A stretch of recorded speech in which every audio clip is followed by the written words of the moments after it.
What is going on, Headliner Nation? Jake, Fantasy Headliners. Hopefully everyone's doing well out there today. We're talking about our Week 4 running backs that we're going to start and sit here this week. But I hear you out there. The running back position has been horrendous for the first few weeks of the season for mostly all the stud running backs. Don't get discouraged too early. A lot of guys start off slow every single year. Don't forget that the majority of these guys didn't even really see much, if at any, preseason action. The first 3 weeks is basically their preseason. Hopefully we look for a turn forward here in Week 4, and we're not going to let that slow start for some of these guys get us down, because this is where a lot of people make a lot of mistakes, and they trade people too early, and then they get beat by their former players later on in the season. That's not what we want to have happen here in 2022. So before we dive into each matchup, I got a special little something for you here. We are we are neck deep in fantasy football, and our sponsors at True Classic want you to look your best.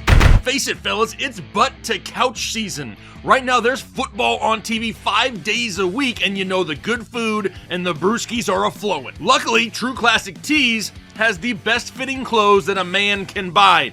A little tight in the arms and the chest, and a little bit looser in the torso section, because we aren't about to shame people with beer bellies nowadays. If your special someone's gonna be mad at you for watching football 20 hours a week, you might as well at least look good doing it. But it's not just t-shirts, it's polo shirts, it's workout shirts, it's boxer briefs that are super soft, by the way. Let me tell you, it doesn't matter if you're an offensive line size dude, a tall dude, or just a regular dude. True Classic Tees has your back, and it's time to upgrade your wardrobe. For a limited time only, head over to trueclassic.com, use the code word headliners at checkout, and receive 25% off your order. Plus, if you spend over $100, you're also gonna get free shipping. I know you've heard the saying, look good, feel good. Well, right now, I'm feeling pretty freaking good. So once again, head over to trueclassic.com, use that referral code headliners at checkout, 25% off your order, links in the description. So there you have it. As I sit here in my comfy t-shirt, let's talk about the matchups here in Week 4. We're going to kick it off Thursday Night Football, Miami Dolphins, Cincinnati Bengals. And right off the bat, we have a backfield that's pretty irritating here in 2022 with Chase Edmonds and Raheem Mostert. And Raheem Mostert, not as much. Weren't expecting a whole lot from him anyway, but we were from Chase Edmonds. A lot of people were to start the season. Well, he's only scored 28 points here to start 2022 in the first 3 games of the season, and 12 of those were off of 2 short touchdowns just last week in Week 3. His snap percentage continues to decline. It has now declined for 3 straight weeks. He only played in 19 snaps in Week 3. That is horrendous. He only has 13 total touches in the last 2 weeks. Chase Edmonds right now is just a little bit too much of a risk to throw into my lineup. Going up against the Cincinnati Bengals, they allow just under 17 fantasy points per game. There's multiple injuries here on the offensive line that we need to pay attention to, though. Greg Little, Robert Hunt, and the big one, Terron Armstead. When big pieces of the offensive line go down like this, it's going to affect the running game, and Chase Edmonds is no different. For the X factor, not a whole lot here for either one of these guys. They combined for a total 38 yards on 15 total touches, and they're just super touchdown dependent. I'm not looking at Chase Edmonds or Raheem Mostert. How about Joe Mixon and Samaje Perine? Why the hell are we talking about Samaje Perine in Week 4 of fantasy football? Well, Joe Mixon left that game in Week 3. We saw a little bit more Samaje Perine down the stretch. The word has already come out that they expect Joe Mixon to be good to go for this game. He had a rough Week 3, though. Right now, sure, some of it may have had to do with that sore ankle, but he's only averaging 11 fantasy points per game, which is a lot less than a lot of people were expecting, but he is still touching the ball over 20 times a game. Now, a matchup going up against Miami, who allows right around 19 fantasy points per game, and they are a lot more vulnerable to pass-catching running backs, something that Joe Mixon can do. Now, like I said, with the reports already coming out that he's going to play, that he dealt with that ankle injury last week, the injury that I'm really more paying attention to is offensive tackle La'el Collins, who is questionable with a back injury. That's a big loss to the offensive line, who has already started off a little slow as well. That offensive line taking some time to gel. Remember, a lot of new pieces there in Cincinnati, but for the X factor, what is this split going to look like? Sure, Joe Mixon is going to be out there. Is he going to be limited at all? Do we see more Samaje Perine than expected? The pass-catching upside is going to be there. The early vote of confidence from head coach Zach Taylor is actually a good thing, right? We know right away that Joe Mixon is good to go. That's a lot better than saying, hey, he's limited here on Tuesday. We don't know what's going on Thursday. So by him already coming out, kind of bumps up that X factor a little bit, and we're still going to start Joe Mixon unless anything crazy comes out. Now, let's move to Sunday football,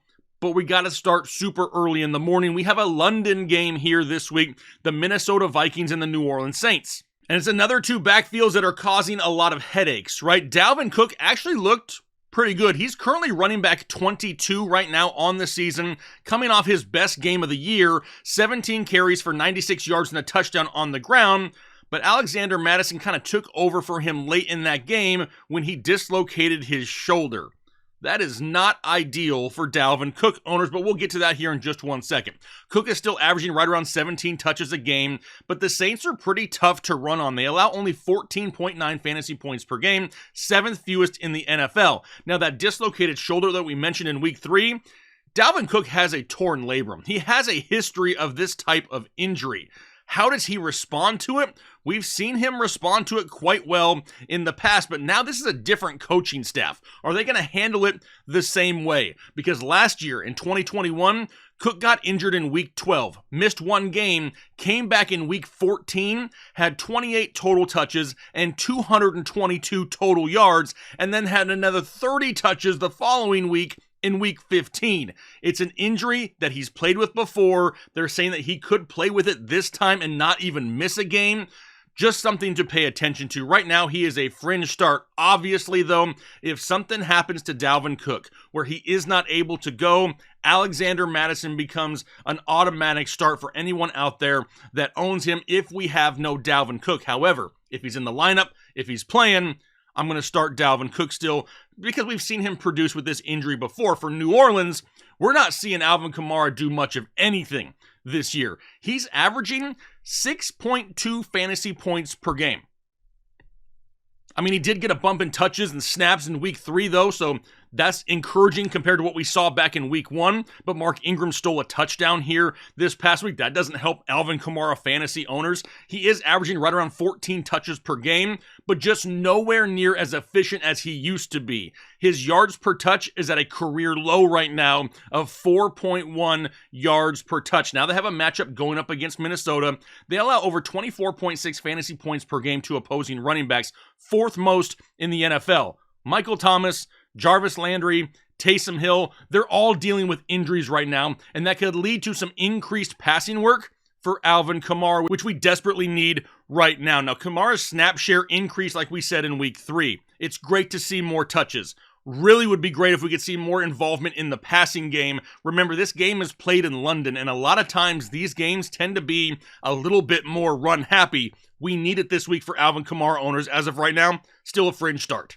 But now we head back to the States for the Cleveland Browns, Atlanta Falcons. You know you're starting Nick Chubb, and more than likely Kareem Hunt's probably slotted into a flex spot for you as well. Right now, Nick Chubb currently running back 1 overall in fantasy football, averaging 21 fantasy points per game, and Kareem Hunt sitting at running back 14, averaging 12.3 points per game himself. Chubb, though, still dominating touches, averaging right around 22 a game, where Hunt is hovering right around 15. Going up against Atlanta, they actually have a pretty solid run defense there. They're only allowing 14.2 fantasy points per game to opposing running backs. That's 6th fewest. But this is the Cleveland Browns, and you know they're going to be run heavy. I expect these guys to still get going in this game and have a decent showing in week 4. The biggest loss here for injuries, though, is offensive tackle Jedrick Wills. He's questionable with an ankle injury, and this is something where we hate to see it in Cleveland because this offensive line had just gotten healthy. All of a sudden, they're dealing with it again. Jedrick Wills could be a big loss. That's something to pay attention to. But like I said, you're not sitting the overall fantasy football running back 1 right now. And Kareem Hunt in the top 15, probably somebody who's slotted into your flex as well. Neither one of these guys are going to be a sit. We're starting both of them. And then for Cordarrelle Patterson, hell yeah, I'm going to start Cordarrelle Patterson. He's currently running back 5 overall and looks great. With Damian Williams on IR, Tyler Algier really not doing a whole lot to steal work, this is another opportunity for Cordarrelle Patterson to have a huge, huge year. How about this right here? He had 618 rushing yards all of 2021. He already has 302 through 3 weeks of 2022. I think he's on pace to beat his running production from last year. He's averaging over 17 touches per game, going up against the Cleveland Browns, who allow right around 17 fantasy points per game. I'm actually going over to Prize Picks right now, and I'm going to smash the over on Cordero Patterson, which is currently set at 43.5 rushing yards. Seems super low for me. Going to smash the over, and if you haven't signed up for a Prize Picks account yet, you need to. Head over to prizepicks.com or download the app, create a new account, use the referral code Headliners when you do so. We'll match your deposit up to $100. All you got to do is deposit $10 to start. They'll match the $10. You got $20 to play with this week to see how you like it. It's a lot of fun. No major injury concerns here, though, for the Atlanta Falcons, but the X factor is still pretty high. There's less pass work this year for Cordero Patterson, but the running work is definitely there, and he's averaging 6.2 yards per carry, which is half a yard more than what he averaged last year. Yeah, I think he's on pace to do pretty good. We're going to continue to start Cordero Patterson. How about the Buffalo Bills and Baltimore Ravens? For Buffalo, it's Devin Singletary, coming off a pretty solid game right now. He's currently sitting at running back 25, averaging just about 10 fantasy points per game, but a lot of that is in big thanks to week 3, in which he saw a season-high 9 receptions for 78 yards and a touchdown. That's not something we're used to seeing for Devin Singletary. On average right now, he's only getting right around 12 touches per game, and in a matchup going up against the Baltimore Ravens, who allow 22 fantasy points per game, which is actually 12th most in the league, it doesn't seem like a bad matchup on paper for Devin Singletary here. But my worry is that there are so many injuries on the Buffalo defensive side of the football that Lamar Jackson is able to put up points and really takes away the rushing potential for the Buffalo Bills backfield. Now, of course, we talked about that pass-catching upside for Devin Singletary here just a few moments ago, but don't forget James Cook starting to get more acclimated in this offense as well, and I cannot bank on 9 catches for 78 yards and a touchdown every single week from Devin Singletary, as much as I would like to. As of right now, he's a fringe sit. For the Baltimore Ravens, you got J.K. Dobbins. Told everybody last week, hey, temper expectations. They're going to have to work this guy in slow. Well, that's exactly what they're going to do. He only had 40 total yards in his first game out, but he didn't look all that bad. We knew he was going to come along slowly. He only had 9 touches last week, but played in 43% of the snaps, which is encouraging. He came out of the game healthy as well, and that's definitely what we're looking for. Get him some snaps, get him some touches, get him acclimated to the offense, get him back into game speed, and then we can slowly start increasing. So it seems like everything's on plan for J.K. Dobbins. The problem is they're going up against the Buffalo Bills run defense, which only allows 12.9 fantasy points per game, 4th fewest in the NFL. We don't know yet if Ronnie Stanley will be back. Doesn't sound like it. And then they also lost guard Patrick McCarry, who is also questionable for this week.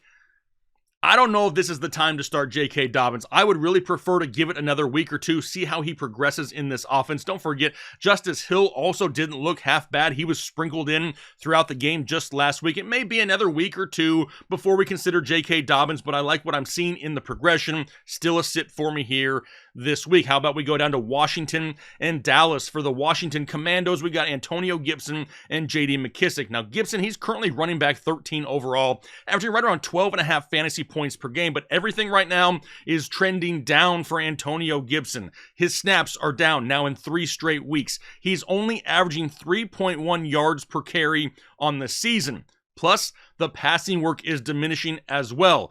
Targets, they're dropping every single week, going the way of one Antonio Gibson. They're starting to migrate towards J.D. McKissic, who actually played more snaps than Antonio Gibson last week as well. Dallas, pretty tough to run on, allowing only 16.7 fantasy points per game. No major injuries of concern here, though, but Gibson has scored a touchdown in 3 of the 4 games he's played in his career against the Dallas Cowboys. He needs another one here. I would not be surprised in the least if that touchdown goes the way of J.D. McKissic this week, but still kind of hard to really trust McKissic in a lineup.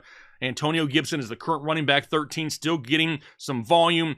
I'm going to roll Antonio Gibson out there this week and pray for a touchdown.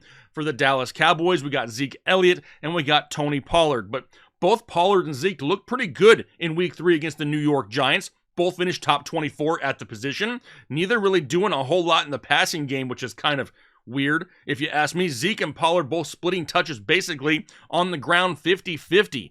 What's going on in the offense in Dallas? I mean, overall, I guess it's working for them, but it just doesn't make a whole lot of sense. Pollard's still with a big play guy in this offense, but the whole Ezekiel Elliott is trash, Zeke is washed crowd, Dude is averaging his highest yards per carry since 2018. He's not doing bad. We just haven't seen the big plays like you do from Pollard, and it's also that recency bias, right? You remember the big plays. You don't remember all the times that he moves the chains and gets you 5 yards per carry. But this is still a team riddled with injuries all over the place and on the offensive line. Actually, 40-year-old Jason Peters really seemed to help this offensive line this past week. I expect this split to continue, though, here this week. Both these guys are going to be lower-end starts for me in week 4. How about Seattle and Detroit? Rashad Penny and Kenneth Walker. Well, Penny right now on the season has been outscored by Eno Benjamin, so I think that's enough to disqualify him right off the bat. But in Seattle, we're starting to see them use more running backs, right? It's not just Rashad Penny. We're seeing Kenneth Walker. We saw Travis Homer. We're seeing DJ Dallas. There's other people in the mix here, and that's not what you want to see in a backfield which is already pretty low producing. Now they're going up against the Detroit Lions, who allow the most points of any team to opposing running backs at 27.5 fantasy points per game. No major injury concerns here, but Penny has done historically well against the Lions in his career. It's still the Detroit Lions, right? The confidence just isn't there to start him this year. He hasn't done anything for me to say, oh, you know what? I want to put Rashad Penny in my lineup, but I will tell you this. He does have some of that dark horse sleeper factor going on this week where a lot of people could totally write off Rashad Penny, and this is a matchup in which he could come out and have a really big game. The confidence just isn't there. The trust isn't there for me to want to throw him into my lineup, if that makes sense. How about for the Lions? Damn, we already lost DeAndre Swift. This guy was winning you matchups the first couple weeks of the season, and now we've probably already lost him again, maybe for a couple weeks, which means it's Jamal Williams' time. Jamal Williams is currently running back 7 on the year. 7. Yes, I said 7, like is in a single digit 7. If that just doesn't sum up 2022 in a nutshell, I don't know what does. But it's going to continue without DeAndre Swift in the lineup. I mean, this guy is going to continue to put up fantasy points. He's averaging right now 16 touches per game, which is great. Don't forget about Craig Reynolds, though. This is somebody who's put up some solid numbers in the past last year on this team when both Jamal Williams and DeAndre Swift were out. Had a couple nice games in 2021. Going up against Seattle, they allow over 22 fantasy points per game to running backs. Swift has that shoulder sprain in which it sounds like we may not see him maybe until after the bye week, week 6. Maybe we see him week 7. But here's the issue. Jamal Williams isn't really the pass-catching guy in the backfield here in Detroit. We know Amon-Ra slightly banged up, but I don't expect a lot of pass-catching work going the way of Jamal Williams. But this offense is actually pretty good. They're moving the ball down the field, and they're giving him scoring opportunities. He's got 4 rushing touchdowns in just 3 games played. I don't mind Jamal Williams here this week. He's going to be a start for me. Craig Reynolds, not so much, but definitely a name to pay attention to in deeper leagues. How about the Chargers and the Texans now? Whoa, come on, Austin Eckler. We need a little bit more here, but we're gonna need you to pick it up here just a tad, because Austin Eckler right now currently running back 20 overall, averaging 10.8 fantasy points per game, and he's also averaging his lowest yards per carry and yards per reception number of his career, and has no touchdowns through week 3. I need some TDs out of Eckler. I really do. Now, I have to think that the drop in touches that we saw in week 3 really had more to do with Jacksonville coming out and basically just smacking the Chargers right in the face right off the bat, got an early lead, didn't rely on Eckler very much. They knew that Herbert wasn't 100% as well. Now they get a matchup against Houston. Houston allows over 27 fantasy points per game to opposing running backs, which is second most in the NFL. The problem here, though, is offensive tackle Rashawn Slater being out, Corey Linsley being questionable. We know that, Keenan Allen's looking like he could come back, but Justin Herbert's still banged up. This team in general is hurting right this second. One thing that I continue to like what I see is the pass catching work is still there. 18 combined targets over the last 2 games played is promising to hopefully keep that floor a little bit safe for Austin Eckler. He's got to remain a start. For his opponent, Dameon Pierce, he's starting to creep up a little bit. He's currently running back 26 overall, averaging 9.9 fantasy points per game. But like I said, he's trending in the right direction. He just needs to hold on to the damn football. Fumbles will derail any type of progress that this kid makes early on the season. He's got to hold on to the football. He had 2 fumbles last week. Luckily, they didn't lose them. When it comes to volume, he's starting to hover around 16 to 17 touches or so a week, which is great. Going up against the Los Angeles defense, like I said, is banged up pretty well itself. They're allowing 23.5 fantasy points per game to opposing running backs, 5th most in the NFL. I'm actually going to go over to Prize Picks right now on Dameon Pierce. I'm going to smash the over on his rushing prop, currently set at 59.5 yards, a number in which I think he can pass this week against a banged-up Chargers defense. No major injury concerns, but the X factor has to remain a little bit low for me. This is just not a high-scoring offense. The touchdowns are going to be sporadic. Any continued fumbles is going to derail the momentum. There's just some things going against Dameon Pierce that I don't think really elevate him up into this top 15 category. He's going to remain a low-end running back 2 for me this week, but still going to be a start. How about we go over to Tennessee and Indianapolis, though, now, which is going to be my Manscaped matchup of the week. Don't forget, as soon as this video is over, head over to manscaped.com. Find yourself something nice, fellas. It's not just ball trimmers. They got ear hair trimmers and nose hair trimmers and fingernail clippers and deodorant and ball wipes. Whatever it is you need, they got you covered. Just make sure you use that promo code Headliners at checkout for 20% off and free shipping. But it's got to be a good matchup when you're talking about Derrick Henry versus Jonathan Taylor, right? And Derrick Henry, it was great to see King Henry back in week 3. He's all the way up to running back 12 now, but are we just going to ignore the fact that the dude had 5 receptions for almost 60 yards last week? Like, WTF. We are so in the matrix right now because Derrick Henry out there catching passes and getting receiving yards. We know he's going to hover around 20 touches a week. He's going up against Indianapolis, who allows over 17 fantasy points per game. No major injuries of concern here outside of offensive tackle Taylor Lewan, who got hurt 2 weeks ago, so we knew about that already. But if this dude starts catching passes, oh, baby, I'm going to be excited for some King Henry. You know you're starting him as well. Jonathan Taylor, of course you're starting Jonathan Taylor. He's currently running back 10 overall and has started super slow, which is actually kind of a good sign that he's playing bad, but still inside the top 10, averaging 14.3 fantasy points per game. Another guy going to hover right around 20 touches a week. Tennessee allows 22 fantasy points per game to opposing running backs. No major injuries here of concern. It's just really a lack of big plays right now. We haven't seen the big plays that we got so accustomed to in 2021. We haven't seen them in 2022 yet. They're going to happen. They're going to come. You're never sitting Jonathan Taylor. How about the Chicago Bears and New York Giants? We'll start off with Chicago. What's going to happen with David Montgomery? Because Khalil Herbert just had himself a week with David Montgomery going down. Herbert finished with 20 carries for 157 yards and 2 touchdowns against the Houston Texans, and that boosted him all the way up inside the top 10 at the position, which is crazy. We know Chicago's going to run a lot. It's really the only thing they can do on offense. They're going against the Giants, who allow the 13th most fantasy points to opposing running backs at 22.3 points per game. They say that David Montgomery is day-to-day, but how much is that really going to factor in that Khalil Herbert's playing pretty well and they don't have to rush David Montgomery back? So this is what I'm going to say. As you can see, the graphic says sit David Montgomery, start Khalil Herbert. We really don't know the status of David Montgomery just yet, though. If David Montgomery is a full go, I will still start Montgomery over Herbert. If he is limited at all in playing, I would prefer to not play either one of them because there's going to be a pretty hefty split.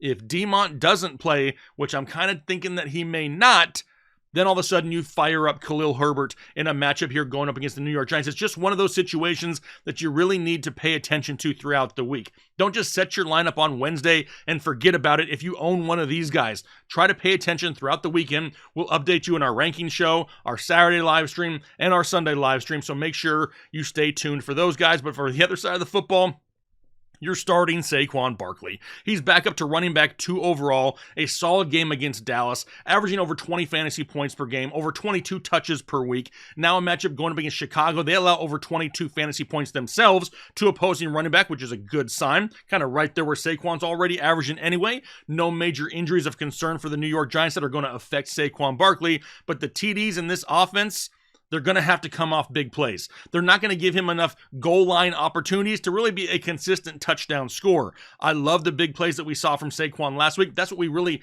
have been missing over the last couple years. If the big plays continue, you're going to be fine. But we're a little bit reliant on those big plays to give us those bigger numbers because the Giants just aren't a team that are on the goal line very much.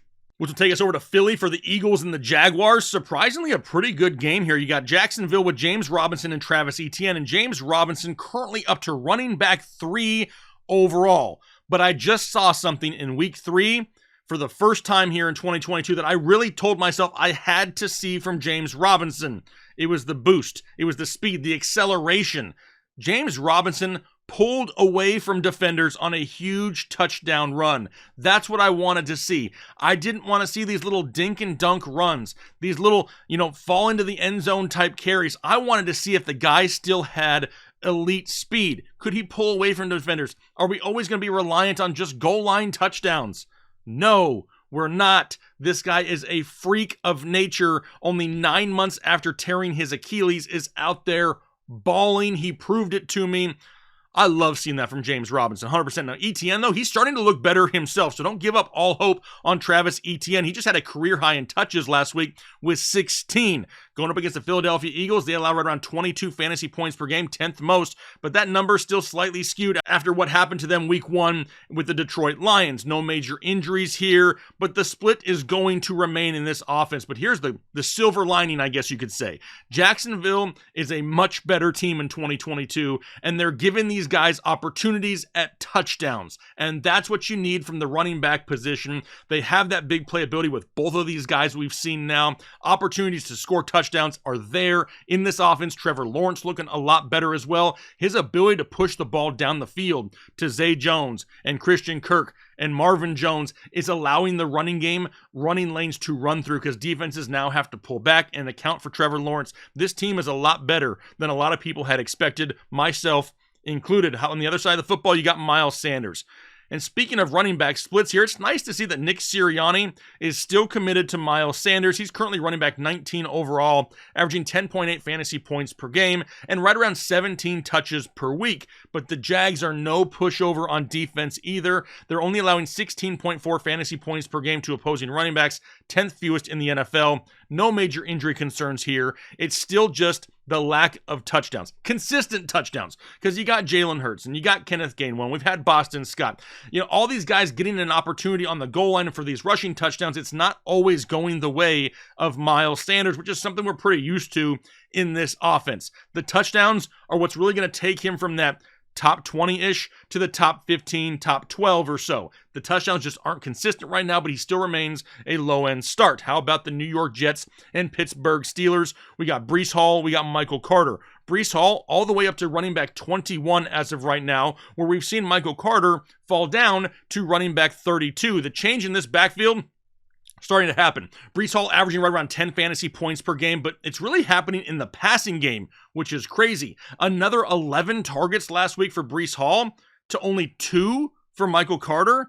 Carter's still getting more work on the ground, though. I kind of feel like this is backwards a little bit. But now they have a matchup going up against the Pittsburgh Steelers, who allow over 23 fantasy points per game to running backs. Is this the week that Zach Wilson returns? If it is, how does he utilize these guys out of the backfield? Who does he check down to? Does he check down? Does he push the ball down the field a little bit more? This is still a fairly even split in this backfield, but Breece Hall is coming off a career high in snaps and has averaged over 6 yards per carry and 9 yards per reception over his last 2 games played. He's taking the lead in this backfield. He's going to start getting more volume on the ground as well, and if there's a goal line touch, got to think it's going the way of Breece Hall. So for right now, I'm going Breece Hall over Michael Carter. On the other side, you got Najee Harris. Been somewhat inefficient, right? Currently running back 17 overall, averaging 10.9 yards per carry, but he's only averaging 3.2 yards per carry, which is 0.7 yards per carry lower than last year, and last year was not great. Plus, the pass work, also down this year with no Big Ben under center. He only has 10 receptions through the first 3 weeks of 2022.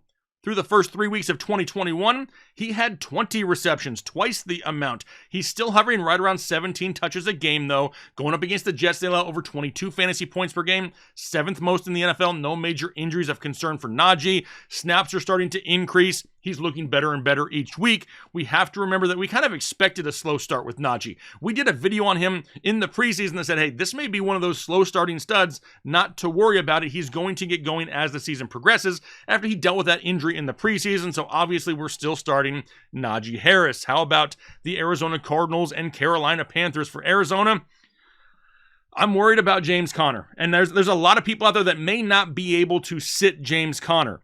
I myself don't even know if I want to sit James Conner this week, and I'll tell you why. He's currently running back 31 overall, only averaging 9.1 fantasy points per game, and only averaging 3 yards per carry and 7.3 yards per reception, and he has a lack of scoring opportunities right now in this offense. There's no big plays there, and he's not overly involved in the passing game either. He's barely averaging 13 total touches a game, but he is still the lead back in this backfield.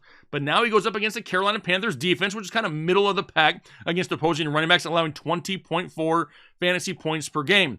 Offensive lineman Justin Pugh is questionable, and this is not a team that really has room to lose offensive linemen in Arizona. With Eno Benjamin starting to get a little bit more work and some in the short passing game, is the ankle 100% for James Conner just yet? Because I really haven't seen any explosiveness out of him. He's been great on the whole ground and pound, but he hasn't really shown me any elite burst or speed as of yet. I hate to sit James Conner. When I looked at this matchup, I can honestly say that I could see James Conner going out and getting 12 carries for only 36 yards, but having 2 touchdowns. And that would be great for fantasy football. I just don't know if I can trust it this week. Everything on paper, everything is saying to sit James Conner. And it's just one of those decisions you're going to have to make, whether you agree with the options that you have on your roster as well. He just hasn't done much this year as of yet. There's so many things that are going against him. And as of right now, I have him as a sit. For Christian McCaffrey, he is not a sit. On the other hand, he's looking pretty solid. Running back 11 overall, averaging 13.7 fantasy points per game, and he's doing it on the ground. He's had back-to-back 100-yard rushing games. Now, you may not think twice about that, but he hadn't had a 100-yard rushing game since November of 2019 prior to the past 2 weeks. You know, he's sitting right around 20 touches a game, going up against Arizona, allowing 21 fantasy points per game, which is 15th in the NFL. No major injury concerns yet here for Christian McCaffrey, but this is a team that may be a little bit competitive week to week, right? They're not getting steamrolled every single week, but it's leading to him being less involved in the passing game and more involved in the ground game. As long as he gets scoring opportunities, that's fine. They're just not going to be coming like we saw in the past because he had all that boosted volume from his pass catching work. Not seeing it here in 2022, but still a solid start, a solid running back, and going to remain in the start column for me here this week. Which will take us out to Green Bay for the Patriots and the Packers, starting off on the Patriots side of the football, and it just never fails, right? For the first 2 weeks of the season, I told everybody to start Ramondre Stevenson, that I loved his potential in this offense, and he didn't do jack crap. So I had him as a sit in week 3. And he did exactly what I expected him to do in the first 2 weeks of the season. This is some reverse psychology BS right here if I've ever seen it. Right now, Damian Harris currently running back 15 overall, Ramondre Stevenson running back 30. Neither one of these guys getting huge volume, but does that change now that we know that we're not going to have Mac Jones for a couple weeks? Does this offense rely a little bit more heavily on the running backs? Going up against Green Bay, they're pretty solid against the run. They only allow 15.2 fantasy points per game to opposing running back, which is 8th fewest in the NFL.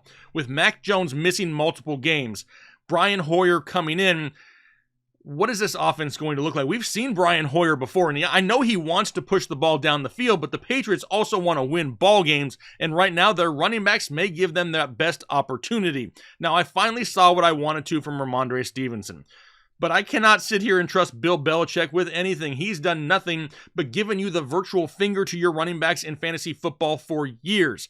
I would like to see a little bit more of a trend first. Can we get multiple weeks of Ramondre involved in this offense? If he comes out this week and has a similar role to what we saw in week 3, abso-freaking-lutely going forward. It's what we loved about him in this offseason, but make sure we pay attention to it. That passing work could be there for him. It could be a huge bonus, but I got to see it again just to make sure Bill's not screwing with us. So I got Stevenson as a sit and Harris as a start. For Green Bay, you got Aaron Jones and A.J. Dillon, 2 guys that you can basically pencil in each and every week. We kind of expected last week to be a down week going up against Tampa Bay, so I'm not worried about that at all. Aaron Jones currently running back 9 overall, A.J. Dillon running back 27. Both are averaging right around 15 touches per game, but New England is no easy task for these guys. They only allow 13.3 fantasy points per game, 5th fewest, so back-to-back tough matchups for these running backs. No major injury concerns here, but we expect New England to struggle without Mac Jones moving the football. It would not surprise me if Aaron Rodgers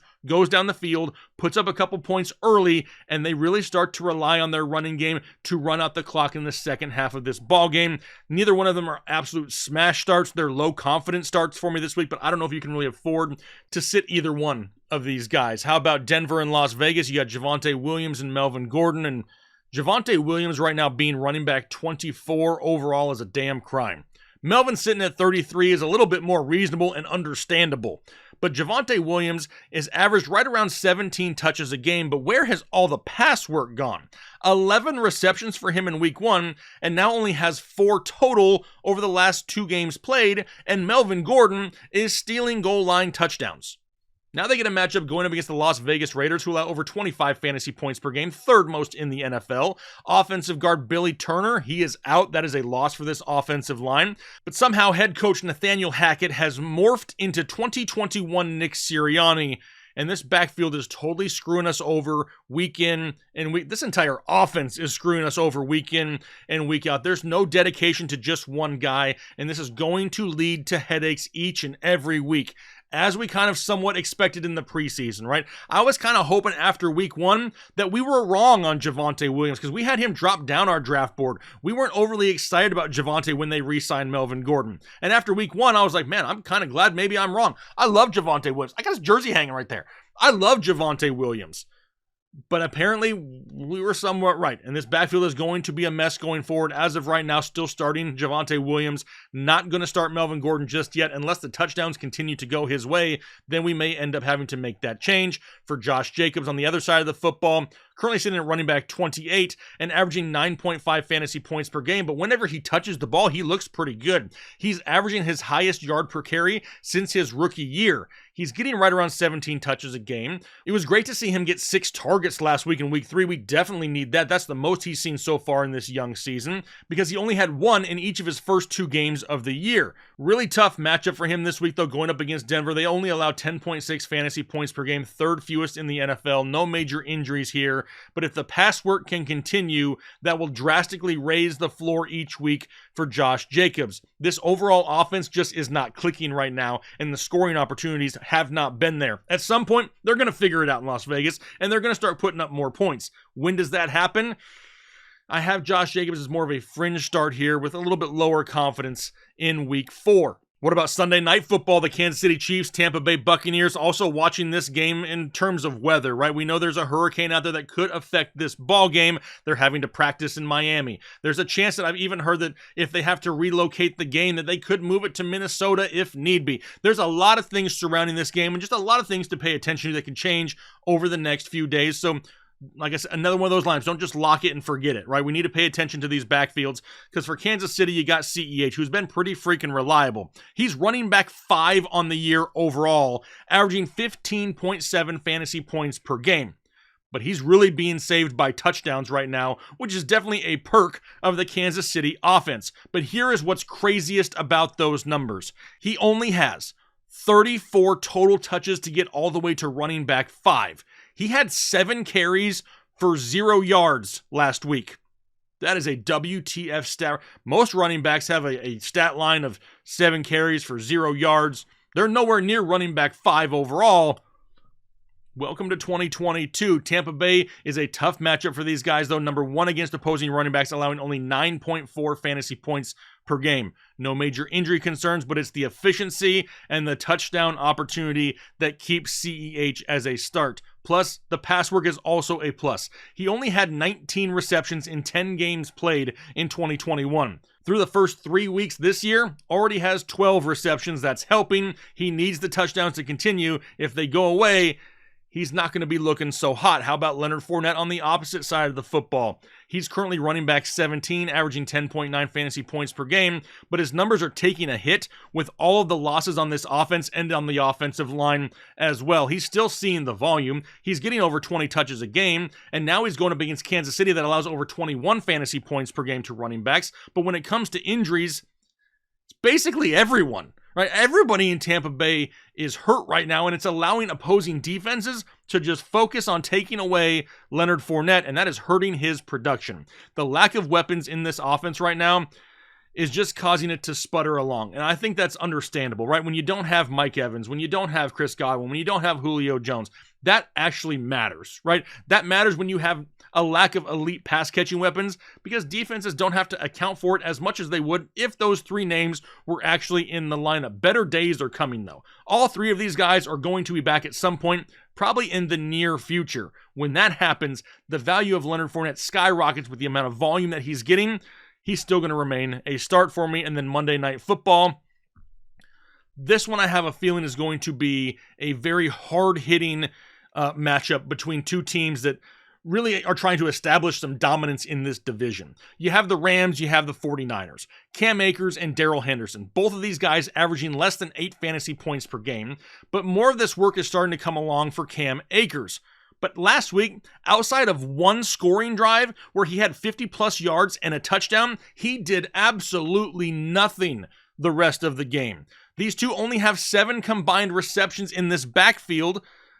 They're not getting pass-catching work. 5 of those 7 receptions were in week 1 from Darrell Henderson, so they haven't done much of anything the last 2 weeks. Both of them are only averaging right around 11 touches per game. A difficult matchup going up against San Francisco, who allows only 16 fantasy points per game, and then you got to split that 2 ways. Even though there's no major injuries concerning these two, the lack of pass-catching work, the split touches, the difficult matchup, it's super hard to trust either one of these guys in your lineup as of right now because you're reliant on a big play touchdown. If I had to choose someone right now, it's Cam Akers because the volume is going his way. He just hasn't been efficient with it. If he can duplicate that one scoring drive that we saw in week 3, all of a sudden Cam Akers becomes an easy weekly start. But until we see that, really hard to trust either one of these guys. For Jeff Wilson, he's had 100 total yards now in back-to-back games, which is great with no Elijah Mitchell. He played in 73% of the snaps last week as well. But now they have a matchup against LA, the number 2 ranked defense against opposing running backs, allowing only 9.9 fantasy points per game. Offensive tackle Trent Williams is now out with a high ankle sprain. And so is offensive tackle Daniel Brunskill. They are hurt right now on the offensive line as well. Do we start to see some other guys in this backfield? We know they brought in Tevin Coleman and Marlon Mack. Do we start to see these guys a little bit? Do we see more Debo in the backfield going forward? Do we see less running overall? And do we see more vertical passing attack with Brandon Ayuk and George Kittle, Debo Samuel down the field? There are so many questions here, and Jeff Wilson is somebody that I would like to start this week. He is a verge start for me, but he is a high risk start for me. And all the numbers, everything on paper is telling me to sit him this week. This is going to come down to one of those things on your team. What other options do you have? And then you have to wait on a team-by-team basis. I have him as a sit as of right now, but it would not surprise me if he goes out once again, and if they don't utilize the other running backs, he could see 20-plus touches and flirt with 100 total yards again, but it's a difficult matchup, and as of right now, got him as a sit. So there you have it, my starts and sits for week 4 fantasy football for the running back position. I know this position has been an absolute headache. Trust me, it's taken me forever to go through all this research, trying to figure out who are the best plays, who can we really count on, who can we rely on, who should we be worried about. There's a lot that goes into all this, but remember, you can't panic too early. Let's let it play out a little bit and see where we go after week 4. But hopefully you enjoyed the content. Hopefully I was able to give you some information. If I did, make sure you hit that like button for me and subscribe if you haven't already. Maybe you just now found us. Welcome. Glad to have you. Make sure you communicate with each other down below in the comment section. It's a great community here, full of people, full of positivity, enjoying the game of fantasy football. So if that's what you're looking for, you found your home. But for now, I'm going to get out of here for the day.